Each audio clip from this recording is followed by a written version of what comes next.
Limang empleyado ng Silay City Engineers Office ang nasawi habang 20 iba pa ang nasugatan matapos na tumaob ang sinasakyang mini dump truck. Kaninang umaga po yan sa Hacienda Paho, Barangay Gimbalaon, Silay City.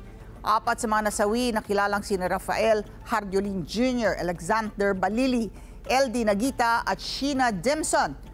7 ang malubhang nasugatan at 13 ang nagtamo ng bahagyang sugat sa katawan. At batay sa inisyal na ulat ng City Disaster Risk Reduction and Management Office o CDRRMO, galing ang mga biktima sa isang tree planting activity ng lokal na pamahalaan ng Silay City at pabalik na sana sa munisipyo nang mawala ng preno ang sasakyan at tuluyang tumaob. Agad namang nakidalamhati si Silay City Mayor Judith C. Gallego sa pamilya ng mga nasawi. At nakikipag-ugnayan na rin anya ang local government sa Philippine National Police, CDRRMO at City Health Office para sa pagbibigay ng tulong sa mga biktima ng aksidente.